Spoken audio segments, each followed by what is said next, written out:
Maya adjusted the straps of her worn-out backpack as she stepped into the massive glass-domed art gallery. She worked here as a cleaner. Quiet, invisible, unnoticed. Most people walked past her without even acknowledging she existed. She didn't mind. Silence made it easier to breathe. But today something inside her felt heavier than usual. Her shift started before sunrise when the gallery was empty, and she could clean freely without bumping into wealthy visitors. She tied her hair into a messy bun, grabbed her cleaning cart, and pushed it toward the main hall where the new art exhibit was being prepared for the grand opening. As she worked, she paused before a large blank canvas leaning against the wall. It reminded her of the dream she once had, a dream long buried under bills, loss, and survival. Maya used to paint. She used to believe she could create something beautiful, but life had not been gentle and her talent was the first casualty. Thinking she was completely alone, she reached into her backpack and pulled out a tiny sketchbook. Its edges frayed, its pages softened from years of handling. She flipped it open to a half-finished sketch of a woman standing in rain, her eyes full of unspoken stories. Maya sat on the cold floor, pulled out a pencil, and began drawing. Her hand moved with a freedom she almost forgot she possessed. Soft strokes, gentle shading, quiet intensity. The world around her faded until it was only her, the sketch, and the quiet rhythm of her breathing. She didn't know that someone was watching her. High above, behind a tinted viewing glass, Alexander Hale, the billionaire owner of the gallery, stood frozen.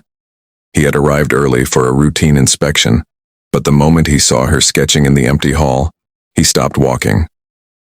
He had never seen such raw emotion pouring out through simple pencil lines. Her movements were untrained yet poetic, her expression soft but full of hidden pain.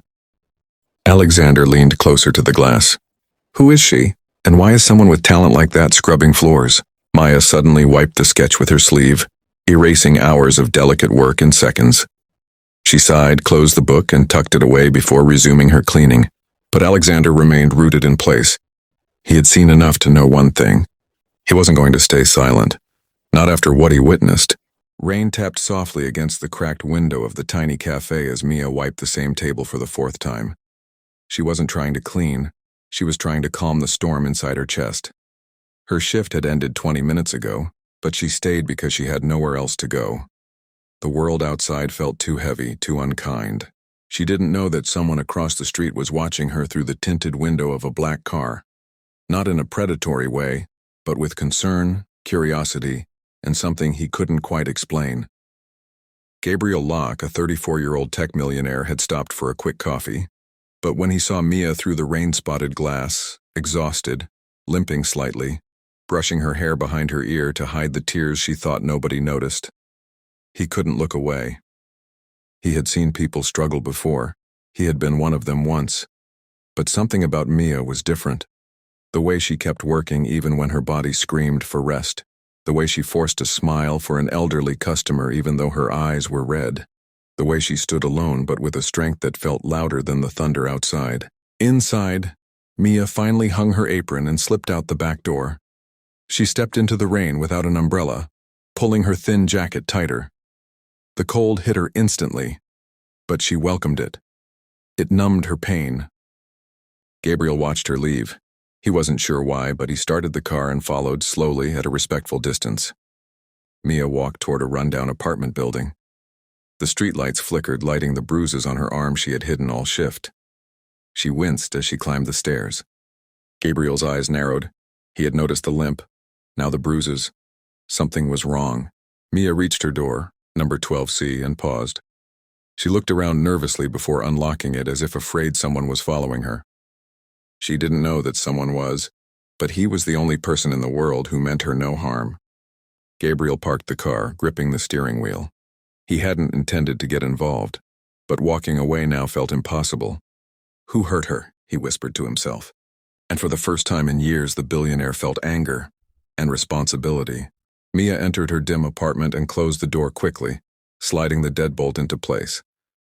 Her shoulders finally dropped, but only for a moment. The silence inside was suffocating. Broken furniture, peeling paint, and a small mattress on the floor made the room feel colder than the rain outside. She dropped into a corner and buried her face in her hands. The world didn't need her tears, so she saved them for moments like this, when she was truly alone. But tonight she wasn't. Gabriel had stepped out of his car and stood at the entrance of the building. It wasn't planned, it wasn't logical, but something deep inside told him he needed to check on her. A crash echoed from inside Mia's apartment. He froze. Then he heard it, her muffled whimper of pain. Without thinking, he bolted up the stairs. Inside, Mia had slipped while trying to take off her wet shoes. Her bruised leg couldn't hold her weight. She lay on the floor, clutching it, trembling. Then, a knock. She gasped and scrambled back, heart racing. Who would come to her door at this hour? Mia? A deep voice called gently. It's okay, I saw you fall. Her breath hitched. How did he know her name? I'm Gabriel, I live nearby. A lie, but harmless. I'm not here to bother you, he added softly. I just wanted to be sure you're all right. Silence. Then slowly, she crawled to the door and pressed her back against it. I'm fine, she whispered. She wasn't. Gabriel could hear the strain in her voice. Please, he said quietly. Just open the door a little, I promise I won't hurt you. Something in his tone, a mix of kindness and urgency, made her hand tremble on the lock. Finally, when she opened it 2 inches, Gabriel's breath caught. Her face was pale, soaked from rain and tears. The bruise on her cheek was barely hidden. She could barely stand. Mia, he whispered, stunned. You shouldn't be here, she murmured, eyes dropping. Someone hurt you, he said, and I'm not leaving you alone like this. Her lips trembled, but not from fear. For the first time in so long, someone cared, and she didn't know whether to cry or run. Gabriel held out his hand, not forcefully but gently. Let me help. Mia stared at him, at the first light she had seen in years. Then slowly she placed her hand in his, and everything changed.